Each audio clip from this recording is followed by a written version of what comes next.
En la sesión anterior vimos el principio de equivalencia de la relatividad general y exploramos una de sus consecuencias, que era el redshift gravitacional, la dilatación temporal relativista gravitacional, el corrimiento hacia el rojo gravitacional.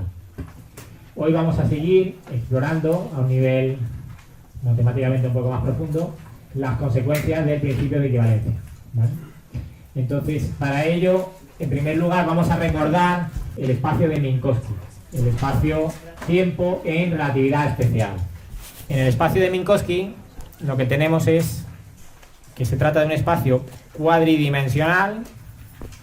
Este sería el eje X, este es el eje ZT, también tenemos el Y y el Z.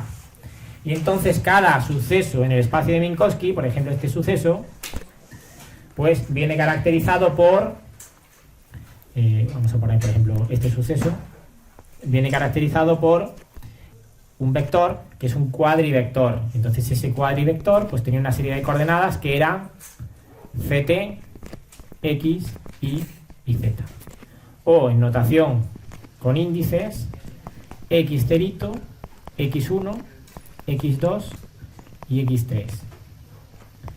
El motivo por el que los subíndices se ponen como superíndices, a lo mejor os lo cuento o a lo mejor no, ya veré. Bien, entonces, imaginad que este suceso es el suceso A, porque en el espacio de Minkowski cada punto es un suceso, algo que ocurre en un punto de espacio y en un instante de tiempo, ¿vale? Entonces, esto sería entonces XA, esto sería ZA, XA y A, ZA, es decir, X0A, X1A, X2A y X3A, las coordenadas de este suceso en el espacio-tiempo. Pero si tenemos otro suceso distinto, por ejemplo, este es el suceso B, pues ese está caracterizado, lo voy a pintar de otro color para que se vea mejor, de azul. El suceso B está caracterizado por otro cuadrivector distinto al que voy a llamar XB. Y ese cuadrivector XB pues tiene de coordenadas X0B, X1B, X2B y X3B. Entonces, ¿cuál sería el cuadrivector desplazamiento? Desplazamiento espacio-temporal. Pues el cuadrivector desplazamiento sería el vector que une el suceso A con el suceso B, al que voy a llamar delta de X. Entonces, delta de X, ¿qué es? Pues es simplemente XB menos XA. El fin A menos el inicio. Entonces, ¿cómo sería este cuadrivector? Pues sería simplemente el cuadrivector formado por XB menos XA, 0, XB1 menos XA1. Entonces, a XB0 menos XA0 le voy a llamar delta de X. Delta de X 0. Este será delta de X 1. Y este delta de X 2. Y esta delta de X 3. O, en la otra notación, esto sería C delta de T, delta de X, delta de Y y delta de Z. ¿Vale? Bien, por otro lado, si los dos sucesos están infinitesimalmente cerca del espacio-tiempo, entonces a delta de X le puedo llamar diferencial de X. Entonces el cuadrivector diferencial de X pues sería simplemente diferencial de X0, diferencial de X1, diferencial de X2 y diferencial de X3. ¿Vale? Os recuerdo que normalmente, bueno, estoy utilizando la notación de filas, pero normalmente los cuadrivectores se utilizan en notación de columna, ¿vale? Entonces, lo que se utiliza son columnas, ¿vale? Entonces, ¿qué es lo que tenemos que hacer? Bueno, la pregunta es, ¿cuál es el intervalo entre los dos sucesos? El intervalo entre el suceso A y el suceso B, pues se define como delta de S. Vamos a utilizar el negro.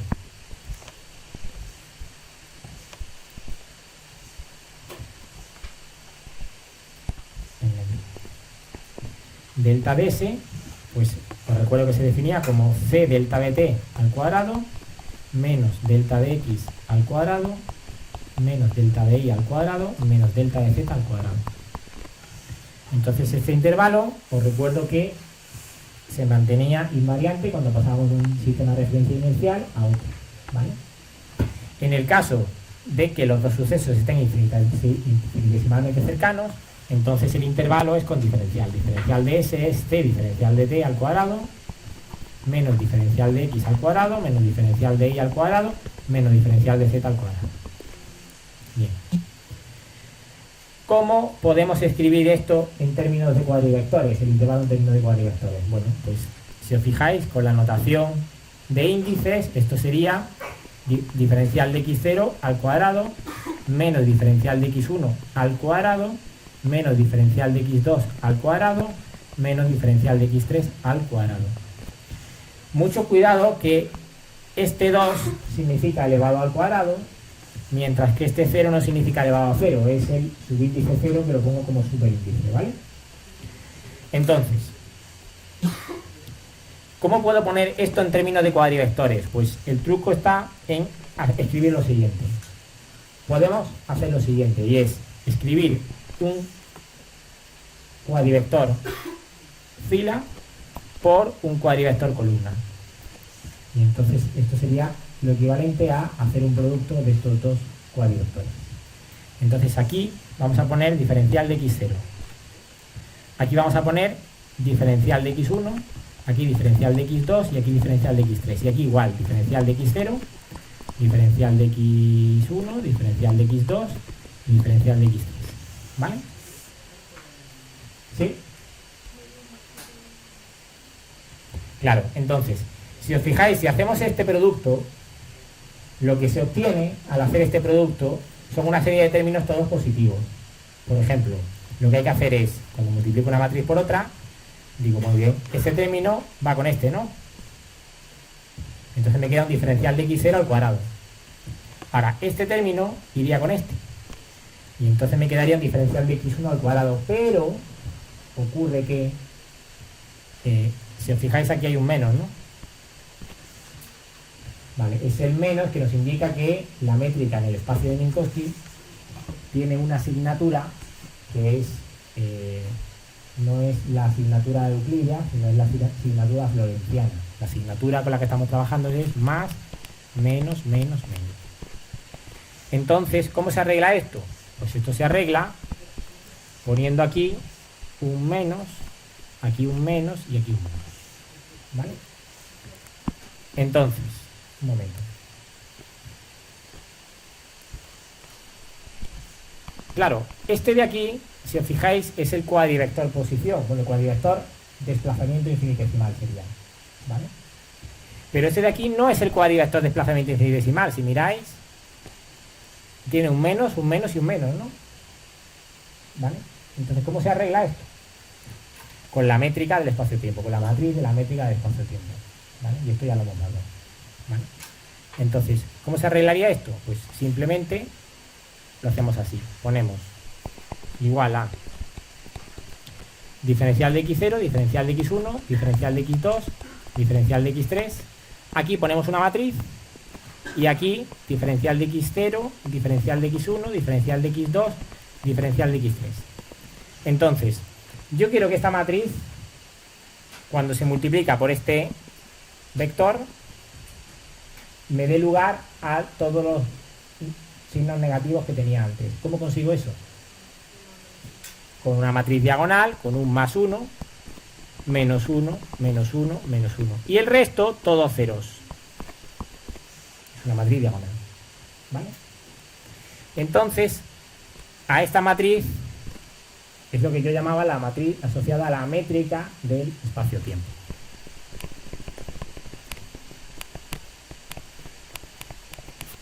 Del espacio-tiempo. Espacio-tiempo de Minkowski. ¿Vale? ¿Dónde? Sí, correcto.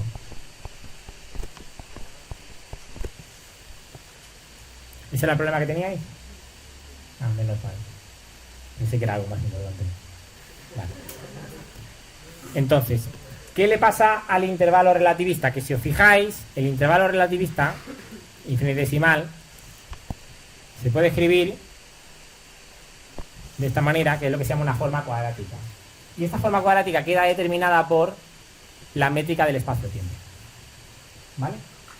Entonces, esto en notación de matrices y de cuadrivectores se escribiría de la siguiente manera.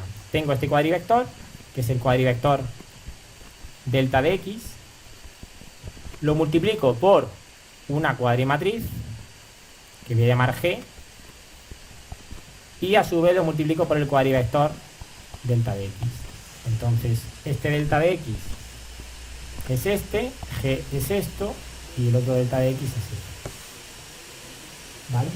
Entonces, si os fijáis, esto es un cuadrivector fila, es decir, es un cuadrivector que tiene una fila y 4 columnas. ¿Vale? Por eso es 1 por 4. Mientras que esto es una matriz 4 por 4. Y esto es un cuadrivector, ¿qué tengo que poner aquí? 4 por 1. Entonces, si os fijáis, coinciden, se pueden multiplicar, porque el número de columnas de este coincide con el número de filas de este. Y el número de columnas de este coincide con el número de filas de este. ¿Lo veis? Entonces puedo multiplicar las tres matrices. Y el resultado, si os fijáis, es ds cuadrado, que ds cuadrado es una matriz 1 por 1. Entonces, lo que sabéis multiplicar matrices, pues podéis comprobar que efectivamente coinciden los tamaños de las matrices. ¿Álvaro?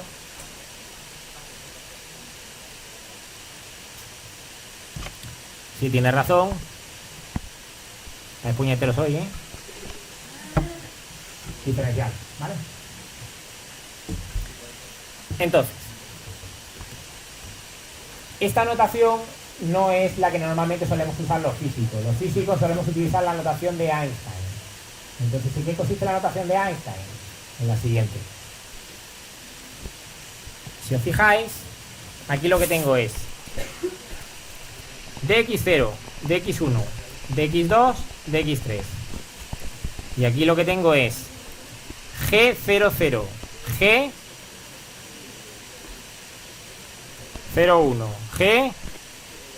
g02 y g03. Aquí g10 aquí, g11 aquí, g1 ya he perdido la cuenta, g12 y aquí, g13 y aquí, g20 y aquí, g21, g22 y g23. Muy bien, sabéis jugar a los barquitos. g30, g31, g32 y g33. Y por otro lado aquí tengo dx0, dx1, dx2, dx3. Entonces, si empiezo a desarrollar esto, ¿qué sale? ¿Sabéis hacer este producto? Venga, vamos a hacerlo. Carlos, ¿veis, Carlos? Pero todo del tirón, ¿eh? Sí, porque es un producto de una matriz por otra y por otra matriz, ¿no? Hazlo del tirón todo.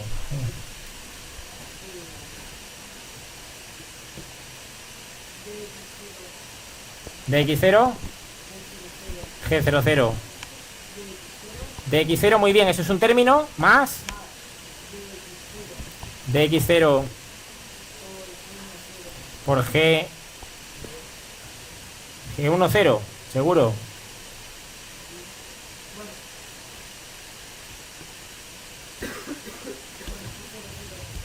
Vale, g10, sí. Por dx1, muy bien, más dx0, g20, dx2, más dx0, g30, muy bien, más, muy bien, Carlos, ya has hecho 4 términos, ¿cuántos te quedan? 12, muy bien, continuamos. dx1, g01, dx0, más dx1, g02, g11, muy bien. Muy bien, más dx1, g21. Bien, más, muy bien. ya habéis entendido la dinámica. Algunos de vosotros estáis un poco escandalizados porque aparece dx1 g01 dx0. Y uno dice, ¿no sería mejor poner dx1 g10 dx0 y está todo ordenado? Sí, tenéis razón, esto es lo que se hace normalmente. Creo que he cogido la notación al revés, pero no importa. ¿Por qué? Porque si os fijáis, la métrica del espacio-tiempo es una matriz simétrica. Es decir, G10, G01 y G10 son lo mismo. Lo podéis comprobar. ¿Cuánto vale G01? 0. ¿Y G10? Anda, son iguales.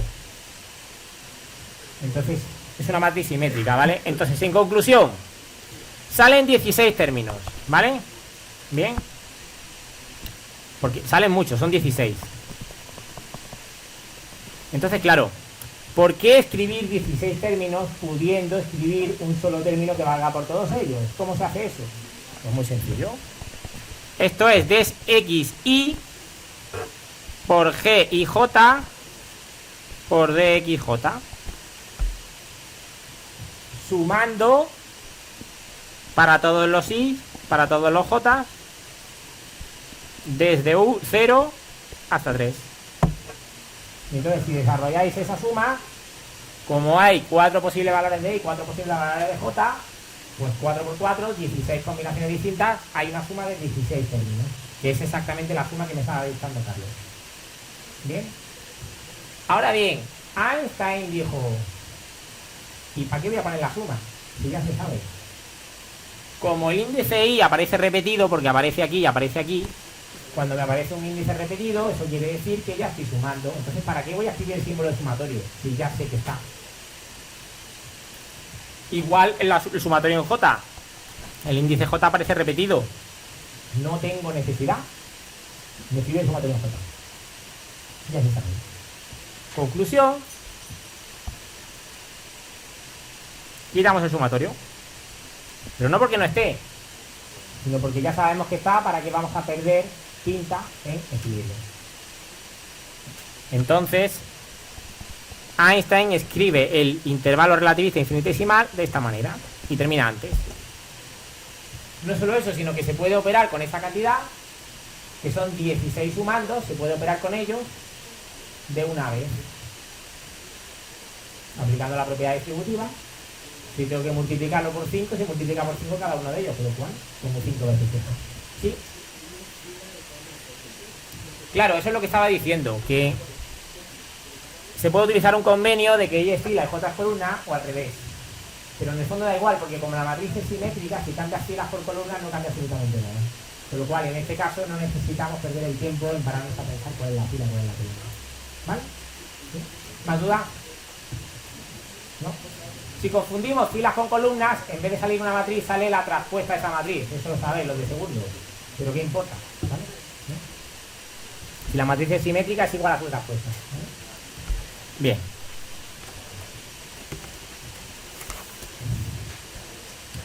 Entonces, si os fijáis,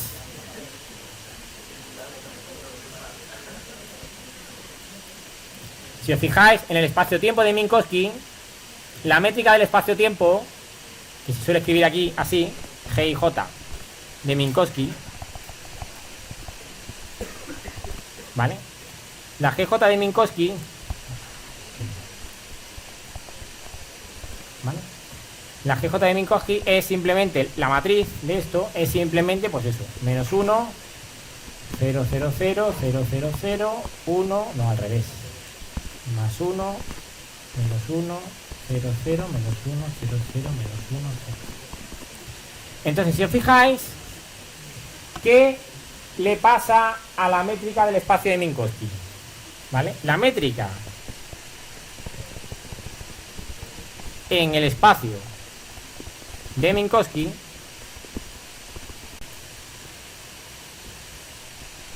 fijaos una cosa, los términos G y J dependen de x0, de x1, de x2 y de x3. ¿Dependen de en qué punto del espacio-tiempo estoy? Me explico. Si me cambio de punto del espacio-tiempo, la métrica, por ejemplo, estoy aquí, o aquí, o aquí, y quiero hacer un diferencial de intervalo, ¿La métrica cambia? No, si os fijáis, la métrica del espacio de Minkowski, que es como la que me dice cómo medir las distancias espaciotemporales, lo que llamamos el intervalo relativista, es la misma en todo el espacio de Minkowski. Conclusión, esa métrica es homogénea. El espacio de Minkowski es homogéneo. Pero ojo, ¿homogéneo en el espacio o homogéneo en el tiempo? ¿Homogéneo en el espacio o homogéneo en el tiempo? ¿De qué es de lo que no depende? Ni del espacio ni del tiempo. Es decir, la métrica del espacio de Minkowski es homogénea tanto en el espacio como en el tiempo. No depende ni de las coordenadas espaciales ni de la coordenada temporal. Es homogénea en el espacio-tiempo.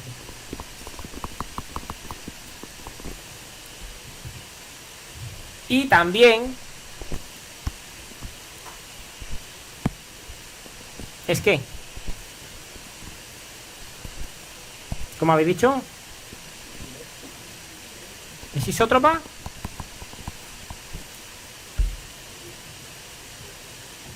Si algo es isótropo, ¿qué significa? Que no hay direcciones privilegiadas. Es decir, que si hago una rotación, se queda igual. A ver si es verdad. Vamos a mirar aquí. ¿Qué le pasa a la G11 respecto de la G22? ¿Qué les pasa?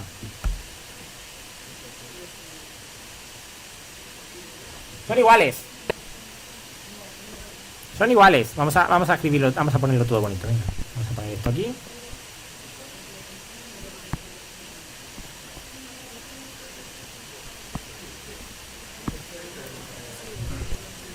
G00 es lo mismo que... No, G00 no es lo mismo, pero G11 es igual a G22, que es igual a G33. Es decir, hay G11 que significa, os recuerdo que 1 que significa Gx y 2, G y 3, etc. Entonces la métrica XX es lo mismo que la métrica Y, que es lo mismo que la métrica ZZ. ¿Eso qué significa?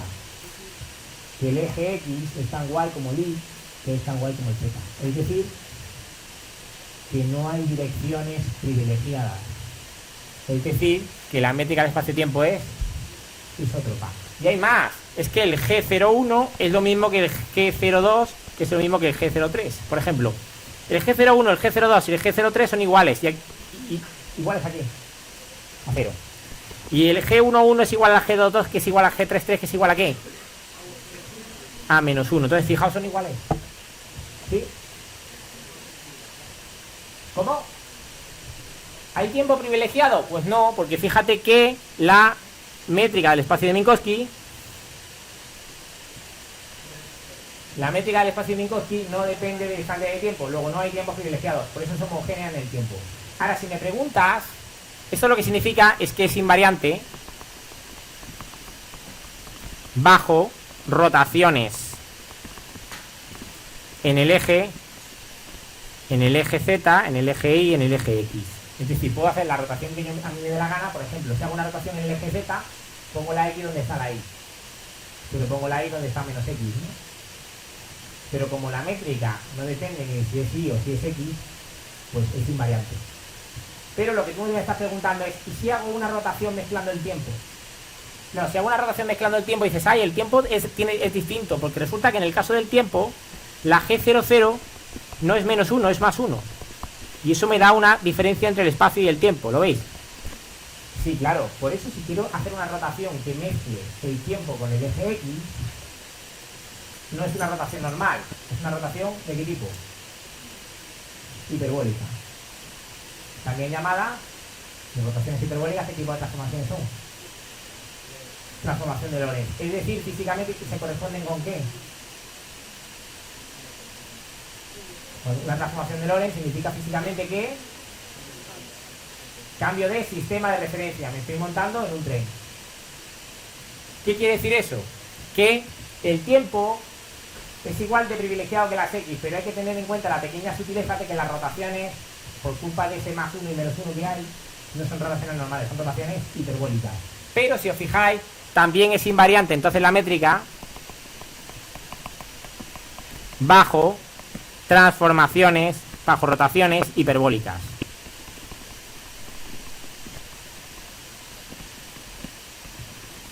¿Qué son los cambios de sistema de referencia a otro? De un sistema de referencia inercial a otro. ¿Qué quiere decir eso? Que la métrica del espacio de Minkowski respeta el principio de relatividad, porque se queda igual cuando me voy de un sistema de referencia inercial a otro inercial. Cuando hago una rotación hiperbólica, la métrica del espacio de Minkowski se queda igual. ¿Bien? ¿Resuelve tu duda? ¿Sí? Vale. En conclusión, el espacio de Minkowski es homogéneo en el espacio-tiempo y es isótropo también en el espacio-tiempo. ¿Qué conocéis que sea homogéneo e isótropo?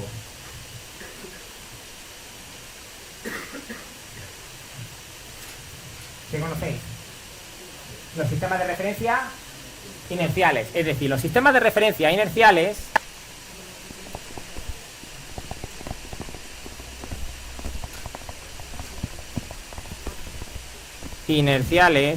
son aquellos en los que el espacio-tiempo es homogéneo e isótropo. Entonces, si os fijáis, la métrica del espacio de Minkowski, ¿qué me está describiendo? La métrica que detecta un observador que vive en un sistema de referencia inercial. Un conjunto de observadores vive en un sistema de referencia inercial y entonces esos observadores se dan cuenta que su espacio-tiempo tiene una métrica y esa métrica es la de Minkowski, que es homogénea y es isótropo. Por eso el sistema inercial es aquel en el que en el espacio y en el tiempo, el espacio y el tiempo son homogéneos e isótropos, ¿vale? Es decir, la métrica del espacio de Minkowski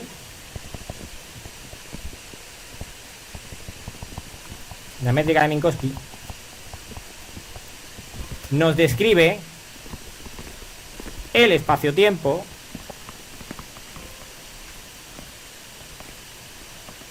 tal y como lo describen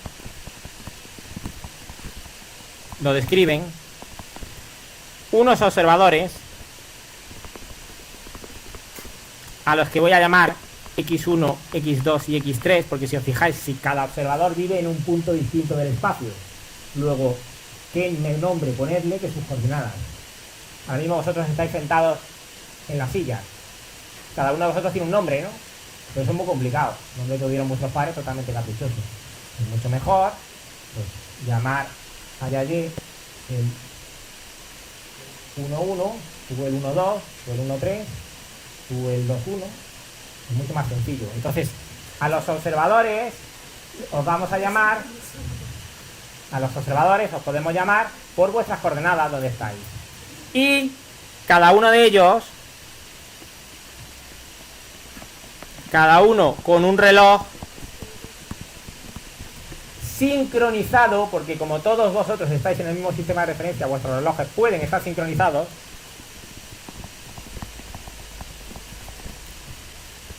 Y el reloj marca X0. Bueno, en rigor sería X0 entre C. Aunque como X0 es CT, pero bueno, si trabajamos con C igual a 1. Bien, entonces, un conjunto de observadores, cada uno en un punto del espacio distinto, todos ellos con un reloj sincronizado entre ellos, porque están en el mismo sistema de referencia, las distancias entre ellos se mantienen constantes, no tienen velocidad relativa entre ellos, por tanto, no se desincronizan los relojes, los habéis sincronizado y siempre tienen sincronizado. Eso forma un sistema de referencia inercial. Y en ese sistema de referencia inercial, el espacio-tiempo viene descrito por una métrica, que es la métrica del espacio de Minkowski, que es homogénea e isótropa. Ahora bien, la homogeneidad y la isotropía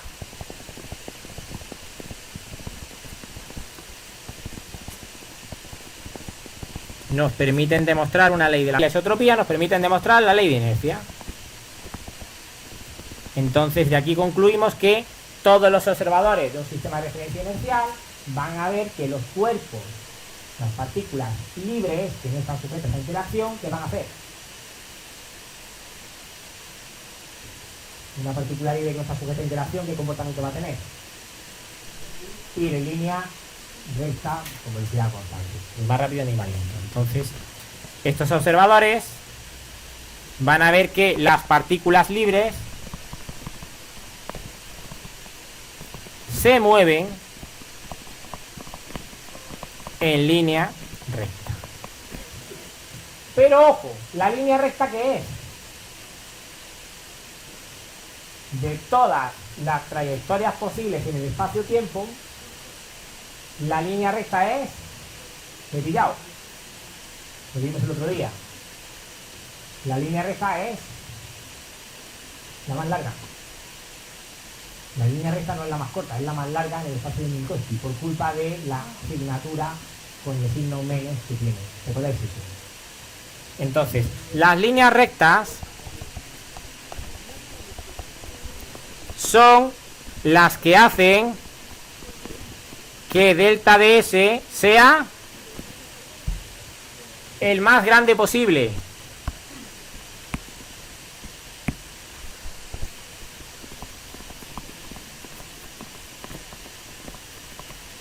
Os lo recuerdo, delta de S os recuerdo que es igual a C delta de tau. Es decir, igual al tiempo propio que sigue esa partícula. Entonces, ¿qué gemelo envejece más? ¿El que se va de viaje y vuelve o el que se queda en la Tierra? El que se va de viaje y vuelve más joven. Entonces el que se queda en la Tierra es el que envejece más. Es decir, el gemelo que se queda en la Tierra, que está describiendo una línea recta en el espacio de Minkowski, os lo recuerdo, tengo aquí el espacio de Minkowski. Entonces hay un gemelo que va en línea recta, porque como está siempre en el mismo X, pues entonces el gemelo hace esto. El gemelo va en línea recta, está en X igual a 0 y no se mueve de ahí. El gemelo sigue esta trayectoria. Mientras que el gemelo viajero sigue esta otra trayectoria. ¿Os acordáis?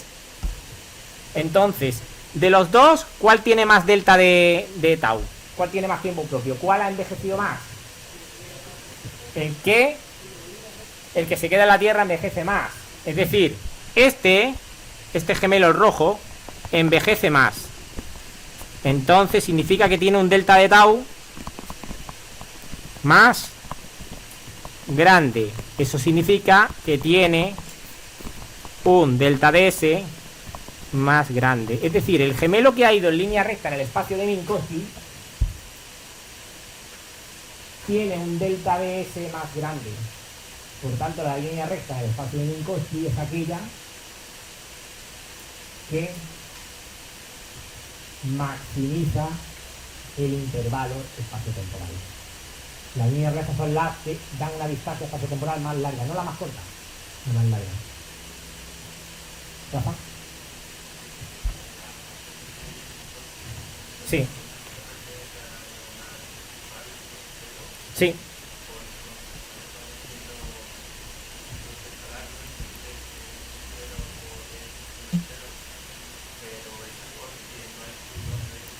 Es al revés. No es que estos elementos, los de fuera de la diagonal, los off diagonal, ¿no? Que les llaman, ¿no? ¿Vale? Todos estos elementos, este, por ejemplo, que está también off diagonal, ¿vale? Todos los elementos de fuera de la diagonal no son cero porque el producto escalar te dice que son cero. Es que es al revés. Es que la métrica del espacio-tiempo te dice a ti cómo hacer el producto escalar. Entonces, a ti te han enseñado que el producto escalar se hace multiplicando la componente 1 con la 1, la 2 con la 2, la 3 con la 3. Pero a ti te han dicho, no se te vaya a ocurrir hacer un producto escalar multiplicando la componente C1 con la 2. No vais a hacer eso, ¿eh? Es la métrica que indica eso. Como el término C1, 2 es C, tú no puedes multiplicar el C que viene con el 2. Porque esto lo va a multiplicar con un 0 y ya. Pero, si la métrica de que fuera otra, y vamos a ir a otra, ahora, el término C1, 2 no va a ser 0. Y eso te va a decir que cuando hagas el producto escalar tienes que también de mezclar la 1 de la otra. ¿Entendés? El producto escalar tendría que tener una operación más complicada. En vez de tener 4 términos, el 0 con el 0, el 1 con el 1, el 2 con el 2 y el 3 con el 3, vamos a tener 16 términos. Bueno, realmente menos de 16 porque como es una métrica diagonal, algunos se repiten, ¿no? ¿Sí? Ahora hablamos de eso. Después adelantamos, ¿vale? ¿Más dudas? ¿No?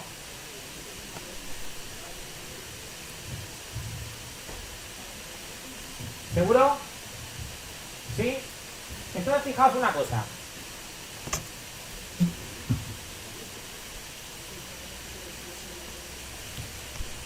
Entonces tengo en el sistema de referencia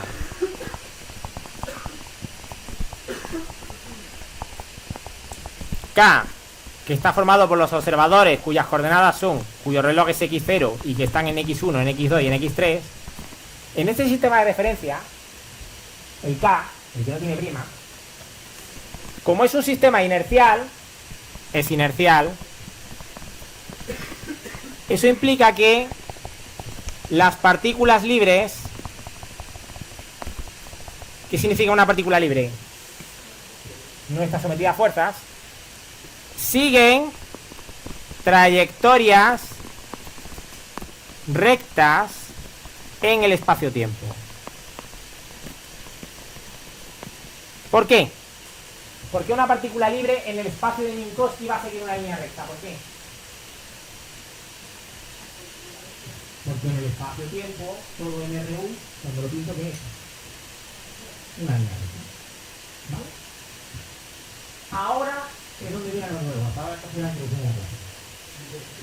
Ahora donde viene lo nuevo.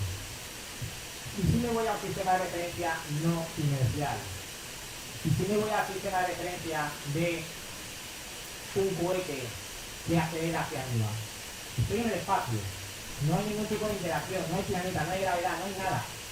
Estoy en el espacio, tengo una partícula que está aquí quieta, sí, pero me voy a un sistema de referencia que está acelerando hacia arriba. ¿Qué va a hacer esa partícula?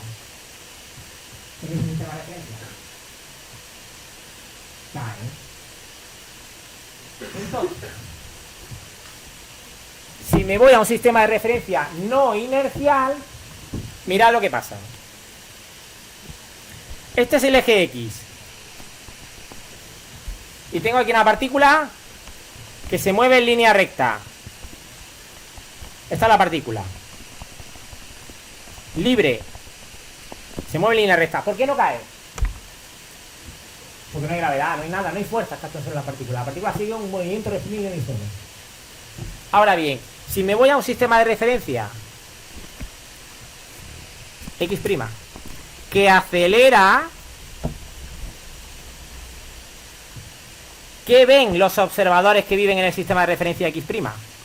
Lo que ven es que esta regla X' está quieta, que ellos están quietos. Y entonces, ¿qué hace la partícula? Caer siguiendo ¿qué? ¿Qué trayectoria? Una parábola. Conclusión: en un sistema de referencia no inercial,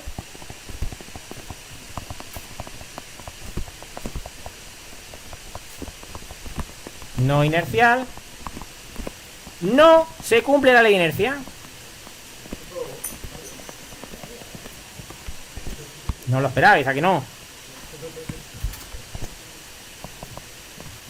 ¿Por qué? Porque los cuerpos caen sin motivo.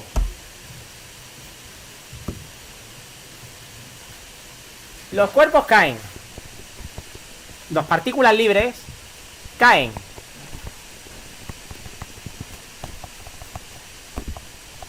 Un momento. Las partículas libres caen. Pero nadie las empuja hacia abajo. Hay una fuerza inercial que las empuja hacia abajo, pero esa fuerza, recuerdo que no existe. Es decir, nadie empuja la partícula hacia abajo, nadie atrae la partícula hacia abajo. Entonces, las partículas caen y además, como en el fondo la partícula no es la que está cayendo, sino que es el sistema de referencia que está acelerando hacia arriba, ¿qué va a caer más rápido? ¿La partícula de más masa o la de menos masa? Van a caer igual parábola. Es decir, las partículas libres caen sin motivo, es decir, sin que haya una fuerza que les haga caer, y además todas igual. ¿Por qué todas igual? Claro, porque en el fondo no es la partícula la que está cayendo. Ahora bien, ¿todos los cuerpos caen igual? Muy bien. En un sistema de referencia no inercial. ¿Vale? Ahora vamos a pensar, ¿y qué pasa en un campo gravitatorio? En un campo gravitatorio real. ¿Qué pasa en un campo gravitatorio real? En un campo gravitatorio real tenemos que la fuerza que actúa sobre la partícula es la fuerza de la gravedad, el peso, que es G por la masa gravitacional del planeta, por ejemplo, que está creando el campo gravitatorio, por la masa gravitacional de la partícula dividido entre R cuadrado. Pero si esa es la única fuerza que actúa, eso es igual a la masa inercial por la aceleración. ¿Bien? Ahora bien, ¿qué pasa? Que la masa inercial y la masa gravitatoria son iguales. La masa gravitatoria es igual que la masa inercial. Entonces, ¿qué pasa? Que como son iguales, se cancelan y me queda que la aceleración que tiene el cuerpo es independiente de su masa. Es decir, todos los cuerpos caen con la misma aceleración. ¿Vale? Es decir, en un campo gravitatorio, esto ya lo hemos visto, real, como la masa inercial es igual a la masa gravitatoria, resulta que las partículas libres en el sentido de las partículas que solo están sometidas a la gravedad, solo sometidas a la gravedad, ¿qué les pasa a ellas? Que caen con motivo. ¿Quién hace que caiga? El peso, la fuerza gravitatoria. Y además, ¿qué pasa? ¿Cómo caen? Todas igual. ¡Anda! Mirad esto y mirad esto. ¿Qué ha pasado? ¿Qué concluyo de aquí? El principio de equivalencia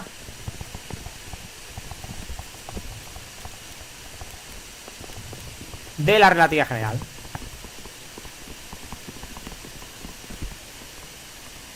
Que me dice que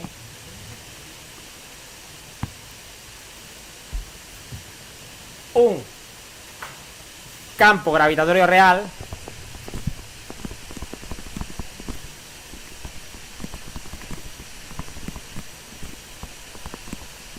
es completamente equivalente a una situación en la que no hay G, no hay campo gravitatorio, pero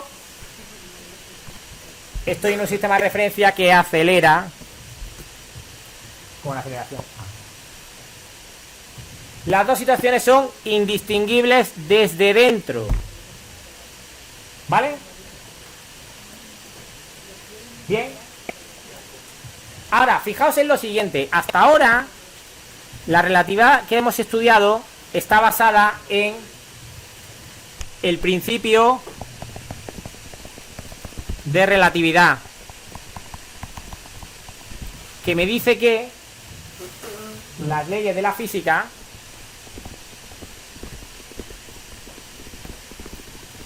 son las mismas en todos los sistemas de referencia inerciales.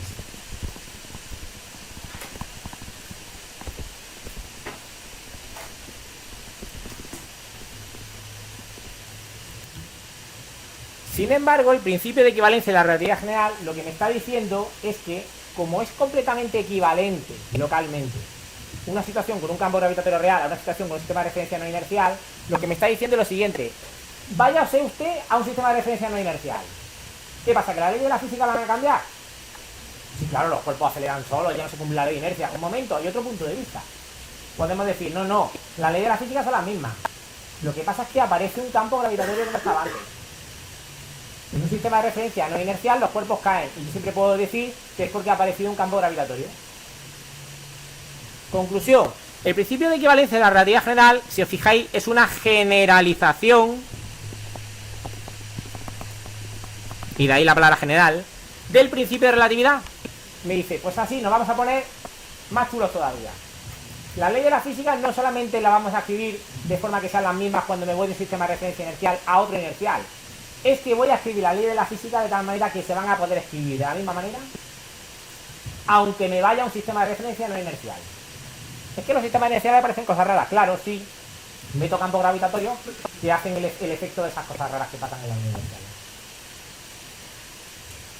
¿Queda claro? Entonces, localmente, las leyes de la física se van a escribir de la misma manera,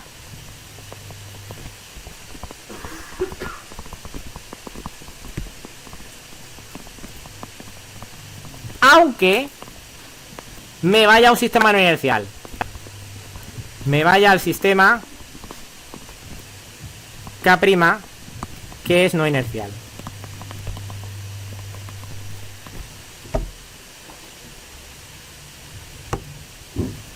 ¿Dudas? ¿No? ¿Qué? A esto vamos. Hay efectos sobre el tiempo, ¿verdad? ¿Quién causa esos efectos en el tiempo? El campo gravitatorio. Con lo cual, todas esas cosas raras que pasan en el sistema de referencia inerciales son culpa del campo gravitatorio. En conclusión, en relatividad general,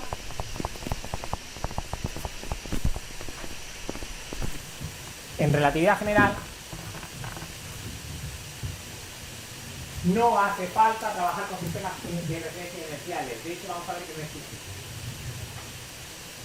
En relatividad general puedo trabajar con cualquier sistema de referencia. Y el concepto de sistema de referencia se convierte en algo mucho más volátil, en algo mucho más flexible. De hecho, ¿qué es un sistema de referencia en relatividad general? Un conjunto de observadores, cada uno en una posición distinta del espacio, pero que se mueven como les dé la gana. Entonces, los sistemas de referencia en relatividad general son más bien fluidos. Y cada uno de esos observadores tiene un reloj que marcha a qué velocidad, como os dé la gana. El reloj lo podéis poner que vaya más rápido y así conmemoráis que tenéis 90 años, pero vuestro reloj marca 250 años, no exactamente igual. En conclusión, en relatividad general, un fluido. ¿Qué le pasa algo hoy?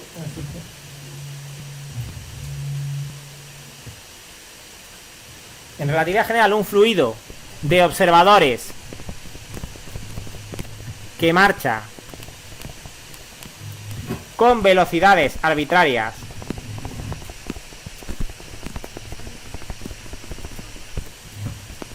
y cada uno de ellos con relojes que marchan a un ritmo arbitrario,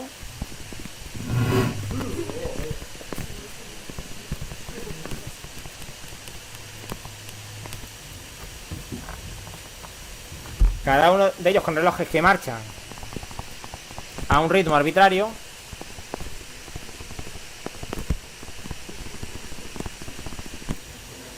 forman un sistema de referencia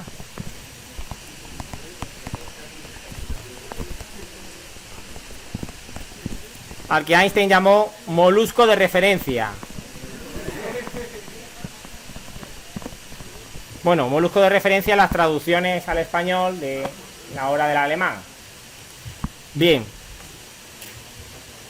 ¿Eso qué significa? Significa que yo me puedo ir a las coordenadas que me dé la gana. Vamos a imaginarnos K, que está formado por los observadores que me definen estas coordenadas, ¿vale? Que es inercial. Estoy en una zona sin campo gravitatorio.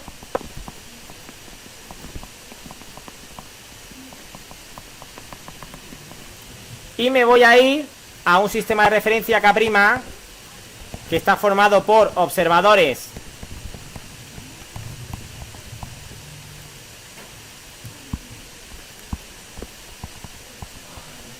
que están en posiciones que en general cambian con el tiempo y que es no inercial. Y entonces necesito las ecuaciones que me conviertan un sistema de referencia a otro, que son las que a mí me dé la gana. siempre que cumplan una serie de condiciones matemáticas de diferenciabilidad. ¿Vale? Entonces, en el ejemplo del cohete que acelera hacia arriba,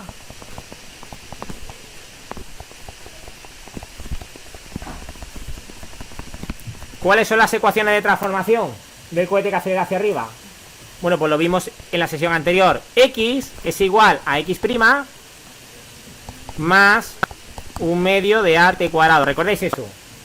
Sí, esto en realidad con la notación de índices habría que escribirlo así. X1 es igual a x1' más un medio de a. T es x0 partido por c, pero x0, bueno, prima al cuadrado. ¿Vale? Y la otra ecuación sería t igual a t'. Y me diréis, un momento, pero es que los observadores que están en el cohete acelerando no tienen el mismo tiempo propio que los observadores que están en el sistema de referencia acá. Cierto es, pero como los relojes son completamente arbitrarios, yo puedo hacer que los relojes de estos observadores marchen a la misma velocidad que los relojes de los otros observadores. Eso sí, estos relojes no van a coincidir con el tiempo propio del observador. Es decir, el observador va a tener un reloj que va a un ritmo, pero este señor va a envejecer a un ritmo distinto a lo que marca su reloj. ¿Y qué importa? Y lo único que necesito aquí el tiempo es como coordenada para situar un suceso en un instante de tiempo concreto. A mí que me importa si coincide o no coincide con el tiempo real con el que yo necesito. ¿Me veis? Entonces, en relatividad general se trabaja con tiempos arbitrarios y con coordenadas completamente arbitrarias. Entonces, es lo que dice Einstein, si os habéis leído en el libro, ¿vale? Que bueno, que yo, por ejemplo, este espacio lo puedo pixelar de esta manera. Yo puedo decir, este espacio, pues lo puedo ver con esas coordenadas, ¿no? O también dice Einstein, ¿y por qué no con estas? ¿Por qué en vez de trabajar con las coordenadas X trabajo con la X', que son estas? ¿Por qué no? Yo trabajo con las coordenadas que me den la gana y con los mismos de relojes que me den. Otra cosa es el significado justo que tengo, que yo no tengo que tener. Vale. Entonces, si me voy al sistema de referencia del cohete que acelera, esas son las coordenadas, ¿verdad? Sí, pues entonces tendré que cambiar de coordenadas. Tendré que irme de las coordenadas X a las otras. La pregunta es, ¿cuánto vale el intervalo relativista entre dos sucesos? El intervalo relativista vale c de t al cuadrado menos dx al cuadrado menos dy al cuadrado menos dz al cuadrado. Muy bien, pero la pregunta es, claro, este es el intervalo relativista tal y como lo ven los observadores del sistema de referencia K. ¿Y cómo lo ven los observadores del sistema de referencia K'?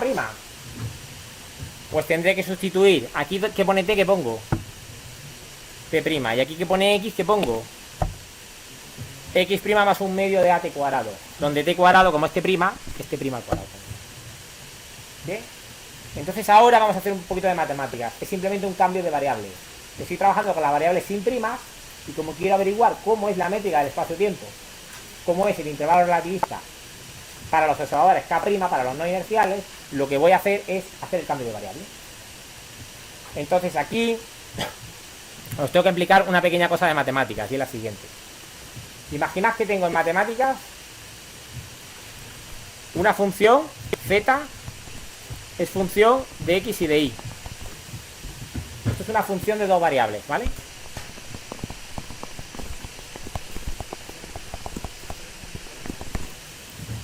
La pregunta es, bueno, antes eso, antes de correr, ¿vale? Cuando tengo una función de una variable,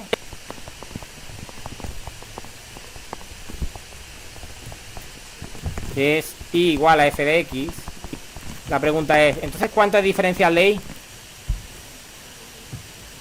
¿Cuánto es el incremento infinitesimal de y? ¿Cómo se calcula eso?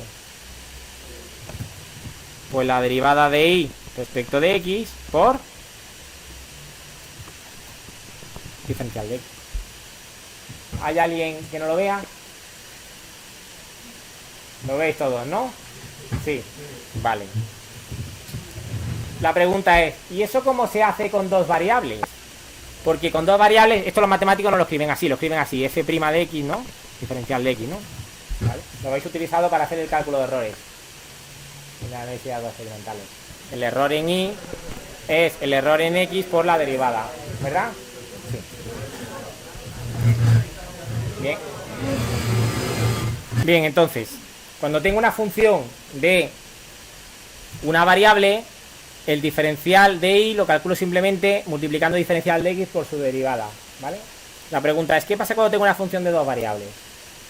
Cuando tengo una función de dos variables, entonces si yo quiero calcular diferencial de z, fijaos que ahora tengo dos derivadas posibles que hacer. Puedo derivar respecto de x o puedo derivar respecto de y. Entonces eso es lo que se llama derivada parcial, ¿vale?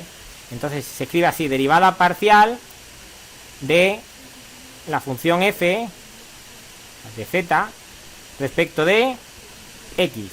Pero también tengo la derivada parcial de z respecto de y. Y por otro lado, tengo diferencial de x y diferencial de y. Entonces, ¿qué hago? ¿Cómo las combino? ¿Vale? Pues bueno, se puede demostrar, no es difícil, que lo que hay que hacer es un producto escalar. Es decir, la parcial de z respecto de x, que es derivar respecto de x, pero suponiendo y constante, se multiplica por diferencial de x. La derivada parcial de z respecto de y, derivar z respecto de y, pero dejando la x constante. Eso se multiplica por diferencial de y.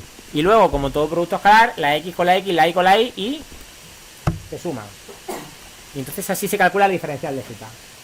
¿Queda claro? Entonces, vamos a aplicar esto a nuestra transformación matemática. Fijaos, x es una función de x' y de t'. Y t' también es una función, o sea, t también es una función de x' y de t', solo que bueno, en este caso no depende de x', ¿vale? Pero bueno, si queréis esto para no liaros, no lo pongo. Entonces la pregunta es, si x es una función de x' y de t', vamos a escribir la función es x es igual a x' más un medio de a t' al cuadrado. La pregunta es, ¿cuánto es la parcial de x respecto de x'? Pues entonces tengo que derivar eso respecto de x'. Y la derivada me la va a decir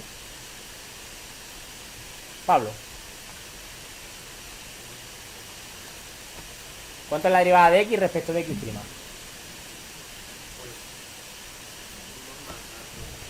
1 más 0, porque este término depende de t', pero no de x', y estoy derivando respecto de x'. La t' la dejo como si fuera constante. ¿Lo ve todo el mundo que es 1 más 0? Sí, a ver si es verdad que nos hemos enterado. Y entonces, ¿cuánto es la derivada parcial de x respecto de t'? Esta la va a hacer Blanca.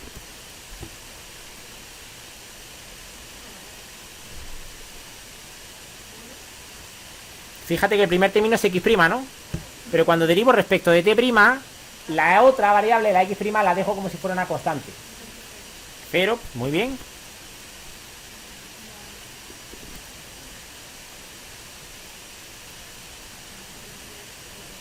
Ahora, derivo respecto de t', ¿no? Entonces, un medio de a. ¿Y cuánto es la derivada de t' al cuadrado respecto de t'? 2 t'. Conclusión, a t'. ¿Todo el mundo lo ve? ¿Sí? Bien, pues ya que hemos hecho las dos derivadas, ahora vamos con lo más difícil. ¿Qué es lo más difícil? Hacer el diferencial.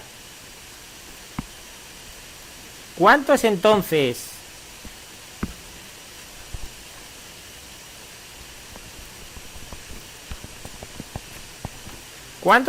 diferencial de x'? Aplicando esa regla.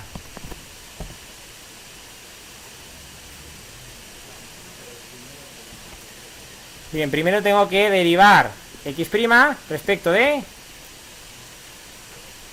Ah, lo he hecho al revés, ¿no? No, es que es el diferencial de x lo que quiero averiguar. ¿Vale? Tengo que derivar x respecto de x' y multiplicar por diferencial de x'. Y luego derivar x respecto de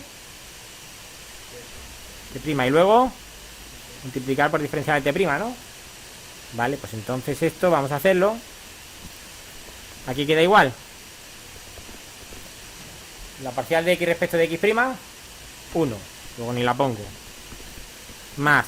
Y la parcial de x respecto de t', a t' y por dt'. Y esto es diferencial de x. Y esta ecuación es la que me da la clave para hacer el cambio de variable. Ahora ya sí, ya lo tengo. ¿Por qué? Porque si os fijáis, diferencial de s cuadrado es c de t al cuadrado menos dx al cuadrado. Sí, pero vamos a escribirla de nuevo abajo. Por tanto, como ds cuadrado es c de t al cuadrado menos dx al cuadrado menos dy al cuadrado menos dz al cuadrado, pues cuando haga el cambio de variable, ¿qué es lo que obtengo? Obtengo que ds al cuadrado es igual a ¿qué? Bueno, de hecho ni siquiera voy a hacerlo así, voy a hacerlo con un igual aquí. Igual, y voy a meter esto aquí. Entonces lo que obtengo es igual. En vez de c de t al cuadrado, ¿qué pongo? C de t' al cuadrado, muy bien, menos, ahora al cuadrado de x ¿qué es? Dx' más at' dt', todo eso al cuadrado, menos, diferencial de y al cuadrado, ¿qué pongo? Bueno, no lo he puesto, pero era evidente que en este cambio de coordenadas, aquí, y es igual a y' y z es igual a z', era evidente, ¿vale? Estaba implícito. ¿Qué quiere decir eso? Que entonces aquí es di' al cuadrado menos dz' al cuadrado. ¡Anda! Tengo que desarrollar esto, pero esto me lo vais a decir vosotros, ¿vale? Entonces es c de t' al cuadrado menos, ¿qué es lo que sale, Cristina? Las dos, mira.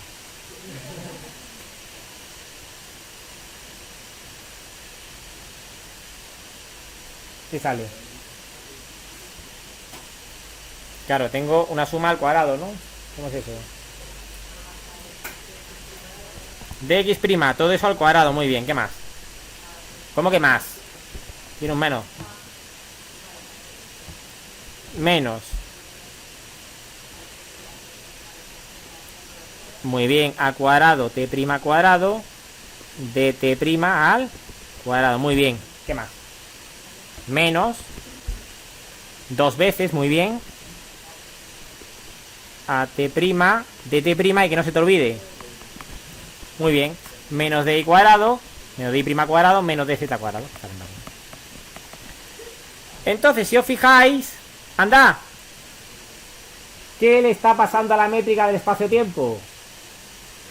Que tiene una nueva estructura en el sistema de referencia no inercial, en el sistema de referencia K'. ¿Cuál es esa nueva estructura? Pues mirad, esto es de x0 al cuadrado, ¿no? Menos, esto es de x1 al cuadrado, ¿no? Pero ahora tengo menos a cuadrado, t' cuadrado, ¿no? T' al cuadrado, por d, bueno, esto es de x0, ¿no? Prima, ¿no? Pero bueno, para t' no es lo mismo que x0. ¿Qué diferencia había? Un c, ¿no? Ah, dividido entre c, ¿no? Bueno, pues pongo aquí un c cuadrado y lo arreglo. Ya está. Al cuadrado. Menos dos veces a t', dt', ¿que eso qué es? dx0' dividido entre c, ¿no? Por dx1'. Menos dx2 al cuadrado menos dx3 al cuadrado. ¡Anda! ¿Alguien sabe cómo poner esto en términos de matrices? ¿Alguien sabe cómo escribir esto en términos de matrices? dx0', dx1', dx2', dx3', por, toma matriz, dx0', dx1', dx2', dx3'. Sí. No, porque está el c ya ahí. Es c de t' y c de t' es de x0'. ¿Vale? ¿Más dudas? Si os habéis perdido en el c para pasar de x0 a t, no hay problema, eso es lo de menos, ¿vale? Porque por unidades al final lo sacas, ¿vale? Bien, entonces ¿qué pongo aquí? ¿Aquí qué va? Aquí va el término 0, 0, ¿no? Venga, vamos a escribirlo aquí. Aquí va el 0, 0, ¿no? Aquí va el 0, 1, aquí el 0, 2, aquí el 0, 3, ¿no? Venga, entonces el término 0, 0, ¿cuál es? Vamos a hacerlo bien. Este es el G00. Este es el G... Bueno, G', ojo, que estamos en el sistema de referencia prima. Este es el G'01. Este es el G'02. Este es el G'03. Y este es el G'10. Este es el G'11. G'12. G'13. Este es el G'20. G'21. G'22. G'23. Este es el G'30. G'31. G'32, G'33. Pues venga, primer término. G'00. ¿Cuál es el G'00? Ay, el G'00 es el que multiplica a quién? A de x0' y a de x0', ¿no? ¿Quién es ese? Este, ¿no? ¿Qué hay aquí? Un 1, ¿no? ¿Lo veis? ¿Está escondido? Fijaos, con dx0 está el 1, pero también está el menos a cuadrado de prima cuadrado partido por c cuadrado, ¿lo veis? Luego aquí, ¿qué pongo? Vamos a ponerlo en rojo que se vea bien. 1 menos at'(c) al cuadrado, muy bien. Ahora, en vez de poner g01, ¿qué pongo? Este que terminó es el g01. ¿Este va con quién? O sea, este va aquí y este también iba aquí, ¿vale? Entonces, verde. ¿Qué pongo aquí en el G'01, Alex? García. ¿Qué pongo aquí en ese término?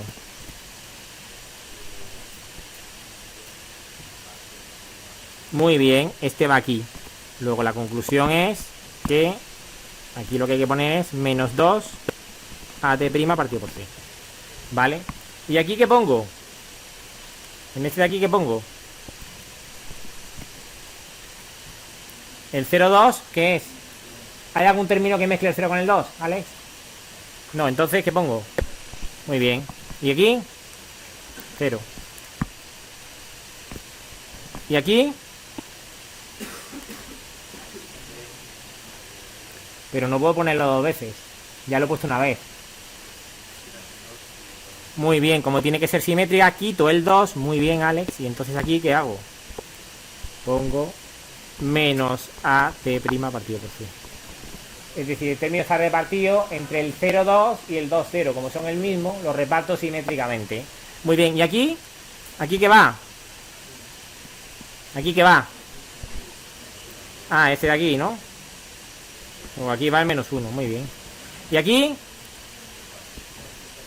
Aquí 0, vale. ¿Y aquí? 0, venga. ¿Y aquí? 0. ¿Y aquí? 0. ¿Y aquí? Menos 1, muy bien.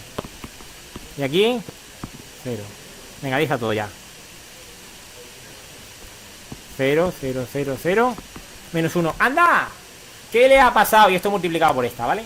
¿Qué le ha pasado a la métrica del espacio-tiempo? Si os fijáis, la métrica del espacio-tiempo, pero en el sistema de coordenadas primas, en el sistema de referencia no inercial, esa métrica, para empezar, ha dejado de ser diagonal.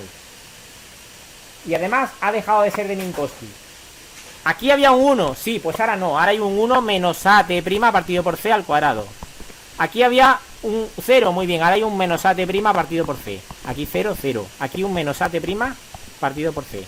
Aquí un menos 1, 0, 0, 0, 0, menos 1, 0, 0, 0, 0, menos 1. Esta es la nueva métrica del espacio-tiempo. Conclusión. En los sistemas de referencia no inerciales, la métrica del espacio-tiempo deja de ser la de Minkowski. ¿Vale? Bien. Una cosa, simplemente para ponerlo en relación con lo que hicimos la semana pasada. El experimento de la semana pasada, ¿en qué consistía? En una bolita cuya ecuación de movimiento era x igual a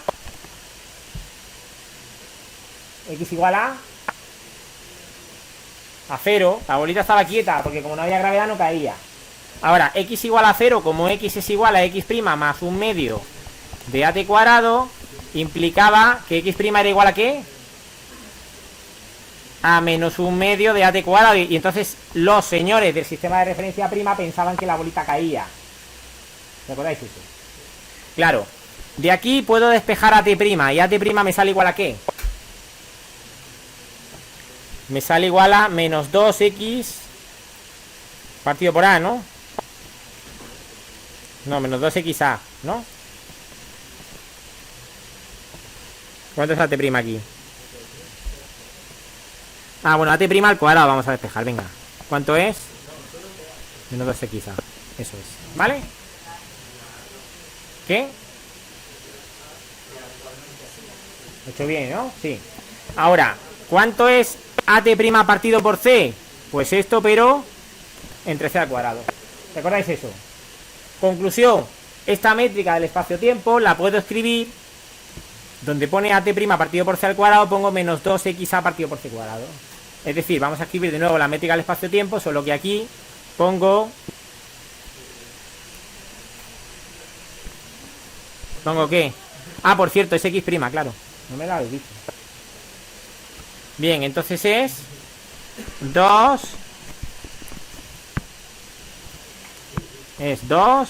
x' partido por c. Y aquí menos la raíz de menos 2x' partido por c cuadrado. ¿Vale? Y aquí igual.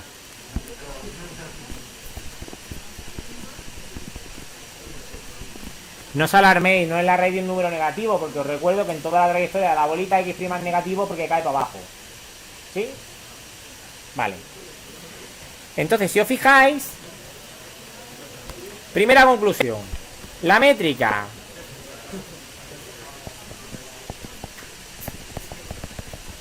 en el sistema de referencia no inercial K', le pasa lo siguiente. Primera conclusión. No es la de Minkowski.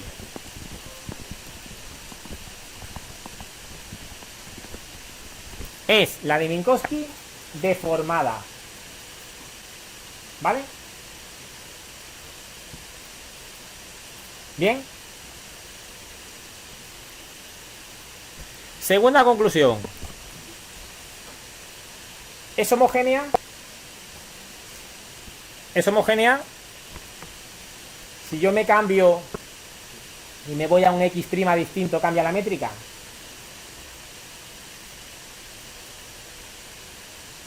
¿Depende de x'? Pues sí, ahí está. Si me voy a un x' distinto, los coeficientes de la métrica son distintos. La métrica cambia en cada punto del espacio. Ya no es homogénea. Depende de dónde estoy. Cuanto más grande sea x', cuanto más negativo sea x', más pequeño es este término. ¿Lo veis? ¿Y es isótropa? ¿Es isótropa? ¿Es igual de y el eje x, el eje y el eje z? Si es igual de y, ¿por qué aparece el eje x y no aparece ni el y ni el z en las ecuaciones? ¿Por qué el término x0 no vale 0 y el y0 y el z0 sí valen 0? Porque la x es más y. Es decir, no es isótropa. Tiene la dirección x' privilegiada frente a y' y z'. ¿Bien? ¿Lo veis todo? En cambio,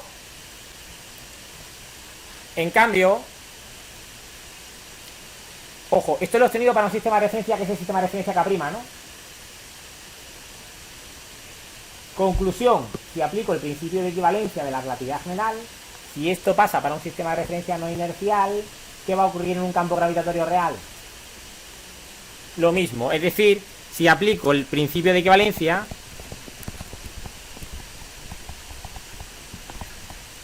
la conclusión a la que llego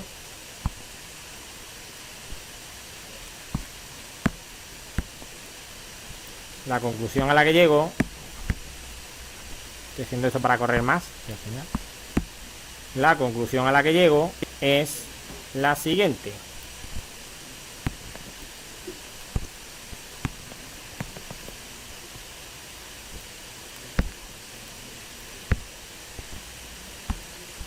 La métrica en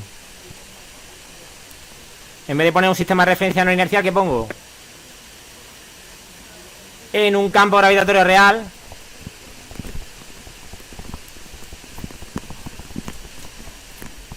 No es la de Minkowski, no es homogénea y no es isótropa. Hay una dirección que es la X', que es privilegiada. ¿Por qué X' es privilegiada? Porque el campo gravitatorio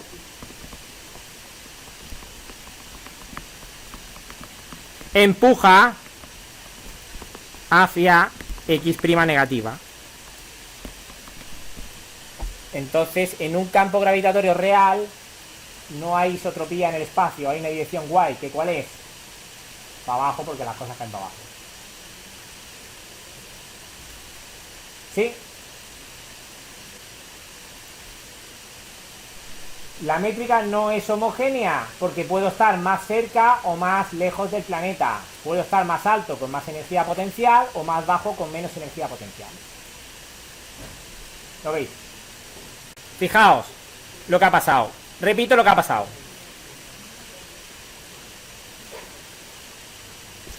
Como en relatividad general puedo usar las coordenadas que me dé la gana, puedo usar el sistema de referencia que me dé la gana, cada sistema de referencia tiene sus propias coordenadas. Entonces, digo, me voy a ir a un sistema de referencia que acelera hacia arriba, acelera en la dirección del eje X, el X para arriba, ¿bien? Y entonces, al hacer eso, encuentro que la métrica ha cambiado, y que ahora la métrica ya no es homogénea, ya no es isótropa, hay una dirección privilegiada, que es para abajo, porque las cosas caen para abajo, y digo, aplico el principio de equivalencia, lo que pasa en un sistema de referencia no inercial tiene que ser lo mismo que lo que pasa en un campo gravitatorio real.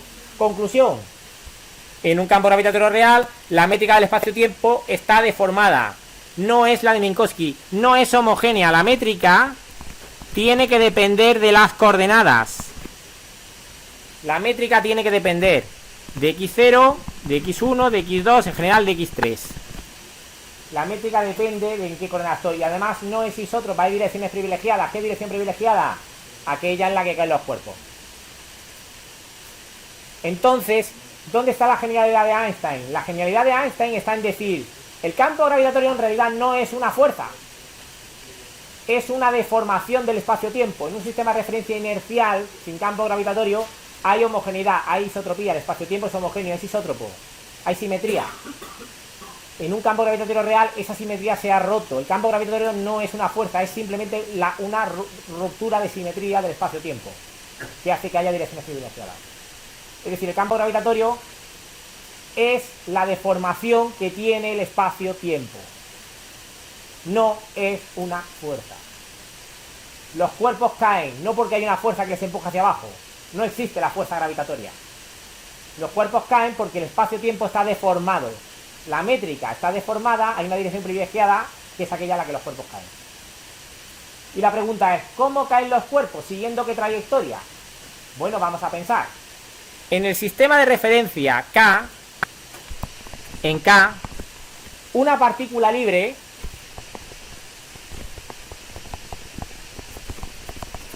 se mueve en línea recta. en el espacio-tiempo. Sin embargo, cuando me voy a K', por cierto, en el espacio-tiempo, pero además, porque es una línea recta, que es aquella en la que diferencial de S, ¿qué le pasa? Es que es máxima. Ahora, ¿qué pasa si me voy a K'? En K' no inercial, una partícula libre, ¿cómo se va a mover? Pensad una cosa.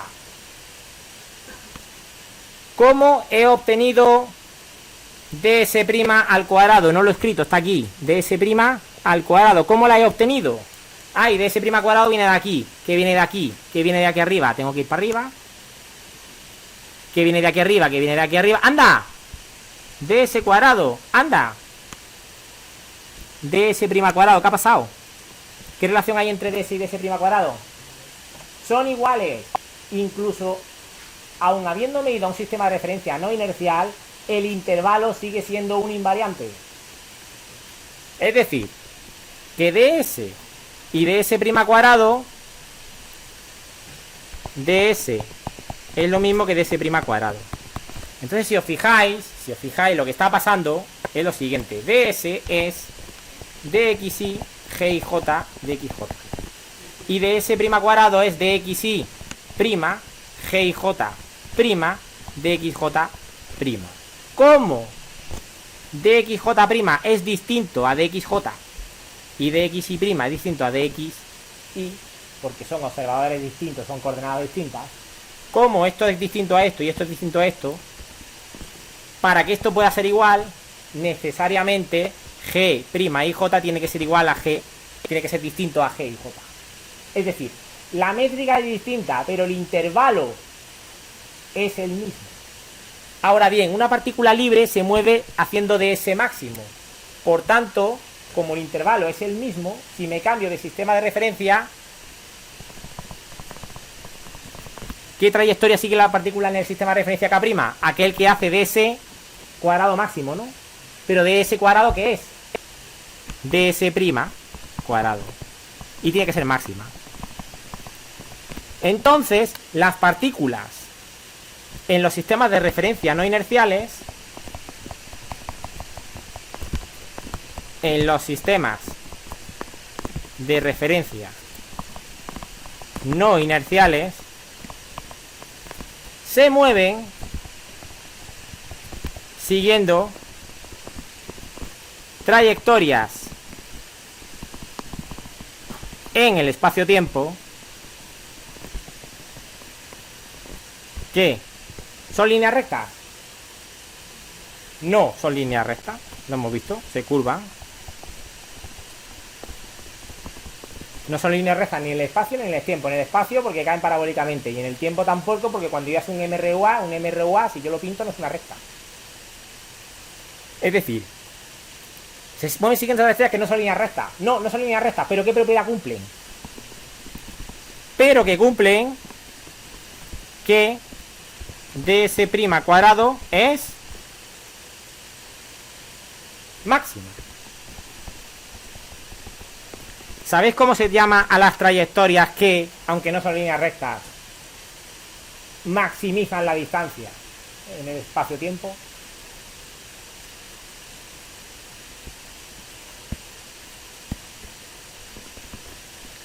Geodésicas.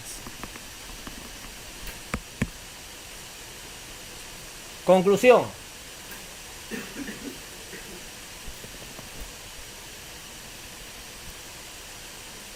Si aplico el principio de relatividad, principio de equivalencia,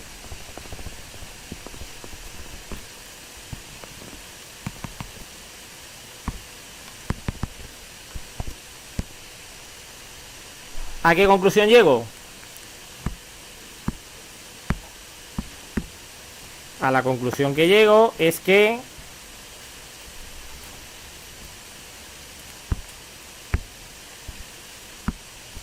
las partículas que tengo que cambiar. Voy a aplicar el principio de equivalencia. ¿Qué tengo que cambiar? Ah, muy bien. Ya no estoy en un sistema de referencia, estoy en un campo gravitatorio. En todo campo gravitatorio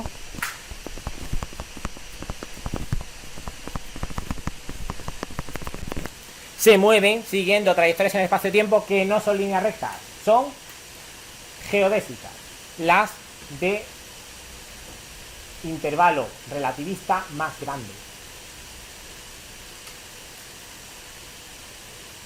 Pero recuerdo que el intervalo, bueno, igual, está el puñetero C ahí, ¿no? Era igual a C de tau, ¿no? Cuadrado. ¿Qué quiere decir eso? Que las partículas en un campo gravitatorio no se desvían porque haya una fuerza. No existe la fuerza gravitatoria. Las partículas en un campo gravitatorio se desvían porque siguen las trayectorias más rectas posibles dentro de un espacio-tiempo que está deformado. Y las trayectorias más rectas posibles en un espacio-tiempo que está deformado son aquellas que maximizan el intervalo, son aquellas que maximizan el tiempo propio. Es decir, cuando tú dejas una partícula libre en un campo gravitatorio, la trayectoria que va a seguir es aquella que hace que envejezca más. Las partículas libres están condenadas a moverse en aquellas trayectorias que hacen que envejezcan más. Porque son las más rectas posibles en un espacio-tiempo deformado. La fuerza gravitatoria no existe. Es una ilusión como consecuencia de que las partículas se mueven de la forma más recta posible en un espacio-tiempo deformado. Bien.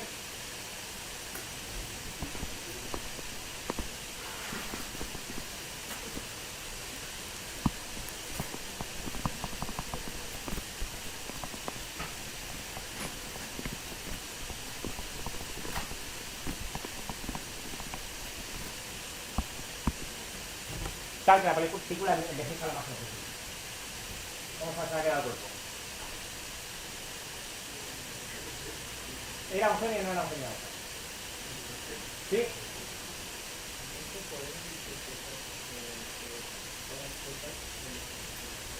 No. A eso aspiraba Einstein. A decir, voy a crear una teoría del todo en el que no existan las fuerzas y todas hacen deformaciones de espacio-tiempo. No lo consiguió. ¿Por qué? ¿Por qué hemos podido hacer esto? ¿Por qué hemos podido eliminar la gravedad y decir que la gravedad no existe? ¿Por qué? Porque la gravedad tiene una propiedad especial que no tiene las demás fuerzas. ¿Cuál es? ¿Por qué hemos podido hacer todo esto? ¿Qué tiene de especial la gravedad que no tenga la fuerza eléctrica? Que la caída de los cuerpos es independiente de su masa. Que todos los cuerpos sean igual. Por eso puedo hacer una analogía con un sistema de referencia no inercial. No puedo hacer esto en un campo eléctrico. Porque no todos los cuerpos sean iguales y no puedo decir que es por culpa de la deformación. La clave está en que los cuerpos caen no porque haya una fuerza, sino porque hay una deformación del espacio-tiempo. Ahora, la deformación es una propiedad. La deformación del espacio-tiempo es una propiedad. ¿De la partícula o del espacio-tiempo? ¿De quién es propiedad? La deformación del espacio-tiempo. Del espacio-tiempo. Luego, como caiga la partícula, va a depender de la partícula o del espacio-tiempo. Del espacio-tiempo. Por eso todas las partículas caen igual. Porque no depende de ellas. Porque lo que estamos viendo es cómo está deformado el espacio-tiempo. No tiene nada que ver con qué masa tenga la partícula. ¿Sí? Todas las trayectorias de un cuerpo libre, este no, porque lo estoy sujetando y estoy empujándole. Pero cuando coges un cuerpo y lo tiras, esta trayectoria es una geodésica. Es la trayectoria que hace que la botella envejezca lo máximo posible. Es decir, dejando un reloj.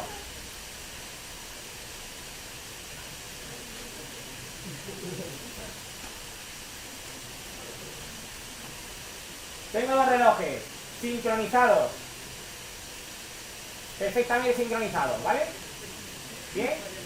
Ahora mismo marcan exactamente la misma hora, ¿vale? ¿Sí? ¿Cuál marca más y cuál marca menos?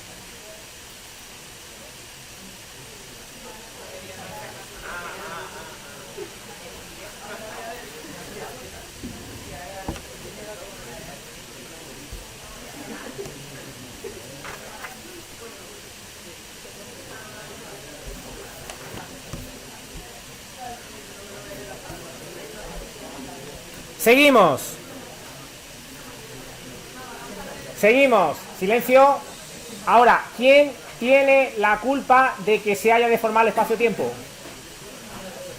Bien, las masas crean campo gravitatorio a su alrededor. Y el campo gravitatorio es la deformación del espacio-tiempo.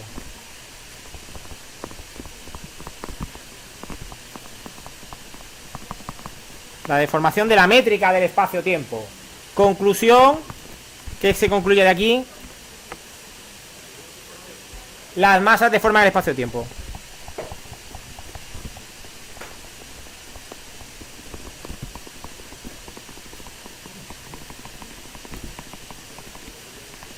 Ojo, vimos que masa y energía en el fondo son lo mismo, ¿no? Quien dice masa dice energía. La energía deforma el espacio-tiempo. Todo lo que tenga energía deforma el espacio-tiempo. ¿Bien? El resto de las masas, ¿cómo se mueven? ¿Por qué la Tierra realiza la trayectoria que realiza alrededor del Sol? ¿Por qué? ¿Por qué la Tierra, en vez de ir recta, hace esto? ¿Por qué? La Tierra sigue una geodésica, va lo más recta que puede, y lo más recta que puede es hacer esto. ¿Queda claro? Esto no. ¿Quién tiene la culpa? El Sol, que ha deformado la métrica del espacio-tiempo. Cada gran masa deforma la métrica del espacio-tiempo. Las masas pequeñas deforman tan poquito que no se nota. Sí, la Tierra deforma. Por eso la Luna da vueltas alrededor de la Tierra. La Luna va lo más recta que pueda. Sigue una geodésica.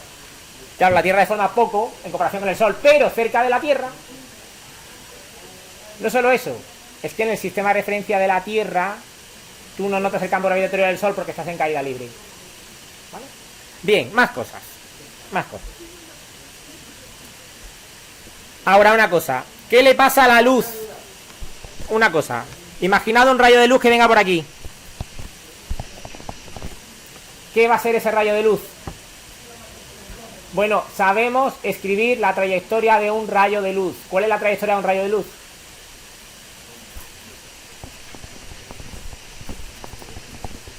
¿Qué le pasa de ese cuadrado cuando estoy hablando de un rayo de luz? Es cero.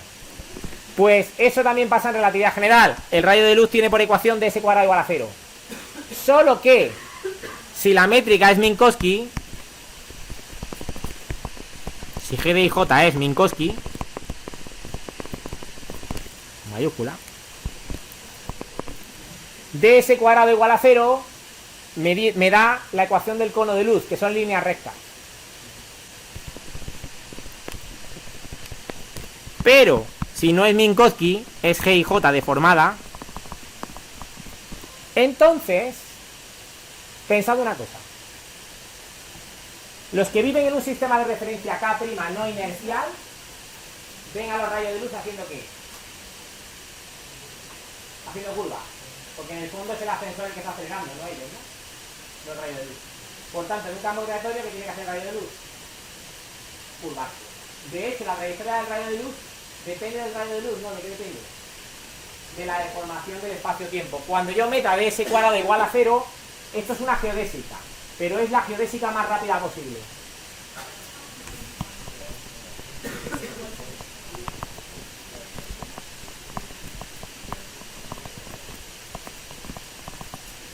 Que ya no es recta.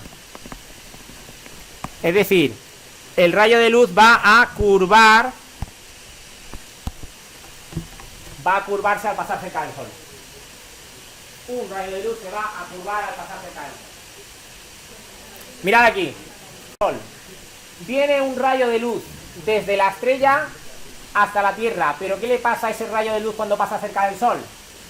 Se encuentra con un espacio-tiempo deformado, que está ahí representado con una malla que se ha hundido, ¿lo veis? Esto no es así, esto es por pintar algo, ¿vale? Bien. Entonces, el rayo de luz va lo más recto posible, pero como se está moviendo por un espacio-tiempo deformado, el rayo de luz, ¿qué le pasa? Se curva. Como el rayo de luz se curva en un sistema de referencia no inercial, también se tiene que curvar en un campo gravitatorio real, principio de equivalencia. Conclusión, la luz que llega a la Tierra es una luz que no ha ido en línea recta. Y este efecto se llama efecto de lente gravitacional, porque el rayo de luz se curva igual que se curva cuando pasa por mis gafas. Conclusión, los señores que están en la Tierra, como ingenuamente se creen que el rayo de luz viene en línea recta, porque uno cuando ve algo siempre se cree que ese rayo de luz ha venido en línea recta, a que sí, a que cuando nos miramos al espejo nos creemos que hay alguien al otro lado. Ingenuamente nos creemos que este rayo de luz viene de ahí y decimos la estrella está aquí. Mentira, la estrella está ahí. Conclusión, ¿qué hay que hacer para probar la relatividad general? Porque según Newton, como el rayo de luz no tiene masa, no debería ser atraído por la gravedad. Según Einstein sí. ¿Qué hay que hacer para probar la relatividad general? Mirar al Sol.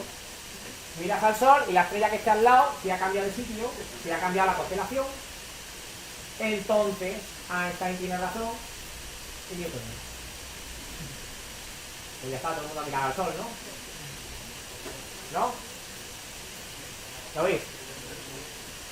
Bueno, no solamente con el Sol, es que hay rayos de luz que pasan cerca de una estrella o de una galaxia muy masiva y nos llegan a la Tierra, y entonces tenemos fotos tan bonitas como esta. Lo que hay en el centro es una galaxia. ¿Y qué hay alrededor?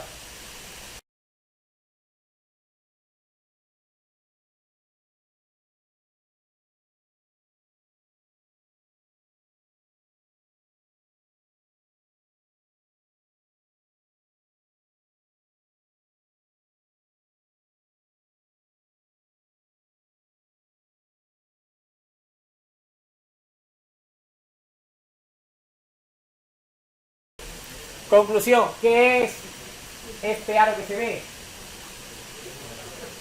La galaxia que está detrás. Es un punto, prácticamente, pero se ve como un aro, porque es la luz que pasa por la derecha, por la izquierda, por arriba, por abajo. ¿Vale? Lente gravitacional. Es una de las pruebas que tenemos de que la teoría de Einstein es correcta, porque además sale exactamente como Einstein escribió. Una teoría que se hizo por pura elegancia matemática, por pura consistencia, porque la gravitación no podía ir más rápido que la luz.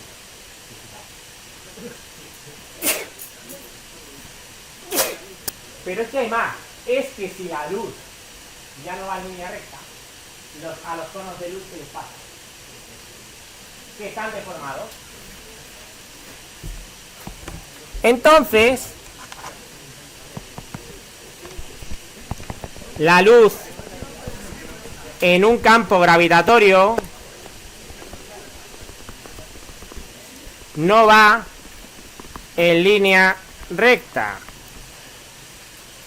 Va siguiendo una geodésica que se llama la geodésica nula, que es la geodésica más rápida que hay, pero no va en línea recta. Pero la luz nos da el cono de luz, ¿no? Sí, pero el cono de luz, ¿qué es lo que nos da? ¿Para qué nos sirve el cono de luz? Para determinar ¿qué? La causalidad. Para saber si dos sucesos pueden ser causa y efecto o no pueden serlo. Conclusión, la estructura causal del espacio-tiempo está deformada por las grandes masas. Entonces las grandes masas deforman la distancia, deforman el tiempo, deforman la estructura causal. Los conos de luz ahora son conos de luz deformados.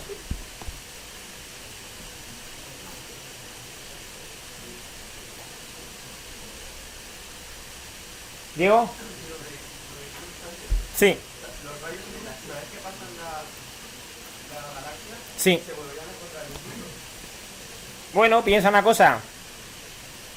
Este rayo de luz y este pueden venir del mismo sitio y pueden acabar en el mismo sitio, porque como ya Con lo cual, el que está aquí se cree que este rayo de luz viene de aquí y que este viene de aquí.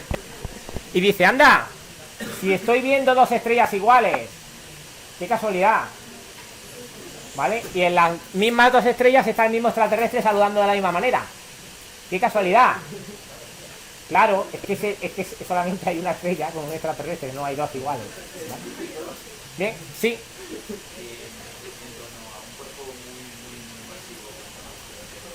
Vamos a eso. Mirad lo que le pasa a los conos de luz. Mirad lo que le ocurre a los conos de luz cerca del Sol. ¿Qué le pasa a los conos de luz cerca del Sol? ¿Habéis visto la conferencia que os he puesto en la página web? La de Pepe Barbón, ¿no? Os la recomiendo. ¿Qué le pasa a los conos de luz a medida que me acerco al Sol? Mirad. Aquí estoy lejos. Entonces, lejos del Sol, ¿notamos el campo gravitatorio del Sol? No. Luego, lejos del Sol, ¿cómo es la métrica? Minkowski.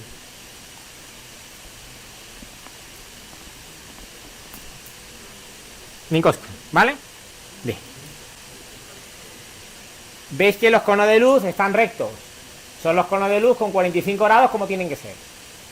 ¿Qué pasa a medida que me acerco al Sol?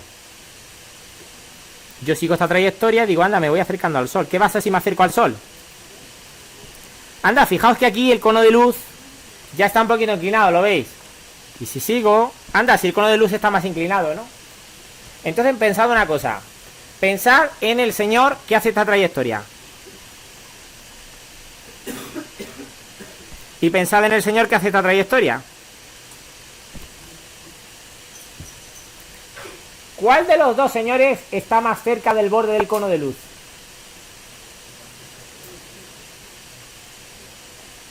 El de la izquierda está más cerca del borde del cono de luz, ¿no? Anda, pero si él siempre está a la misma distancia del Sol, si él está ahí quietecito. Sí. Pero el hecho de estar quieto hace que esté más cerca del cono de luz. Por el hecho de estar en un campo gravitatorio.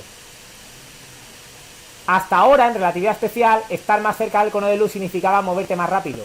Cuanto más rápido se movía uno, más cerca estaba el cono de luz. Ahora no, ahora en relatividad general, por culpa de la deformación del espacio-tiempo que causa el Sol, el señor que está quieto cerca del Sol está pasando cerca del cono de luz. Pero cuando uno pasa cerca del cono de luz es como si fuera más rápido. Luego, ¿qué pasa con el tiempo? Va más lento. De hecho, si paso justo por el cono de luz, ¿cuánto es ds cuadrado en el cono de luz? ds cuadrado 0. Luego, ¿cuánto es el tiempo propio en el cono de luz? 0. Entonces, cuanto más cerca esté el señor del cono de luz, más pequeño es su tiempo propio. Conclusión. El tiempo propio de este señor y de este señor, ¿qué les pasa? Claro, este delta bt de tau es más pequeño que este delta de tau. Y recuperamos de nuevo el efecto de dilatación temporal relativista por el hecho de estar en un campo gravitatorio. Cuanto más cerca esté del Sol, menos tiempo propio pasa para mí. El señor que vive cerca del Sol, para él pasa un tiempo propio muy pequeño, pero para el que está fuera pasa un tiempo propio muy grande. Es decir, el que está fuera, el que está aquí, ve al otro como congelado. ¿Lo veis? Ve al otro como yendo despacio. ¿Queda claro? Sí. Ahora, la pregunta es, y yo creo que ya con esto ya hemos terminado la clase de hoy. Que me he pasado de tiempo ya, ¿no? Sí. La pregunta es,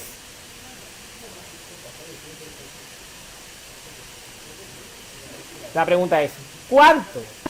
¿Qué le pasa al tiempo propio? Hicimos la cuenta y nos salía que el tiempo propio de tau al cuadrado es ds cuadrado partido por c cuadrado, ¿no? ¿Lo veis? Sí. Pero un señor que viva en... ¿Esto qué es?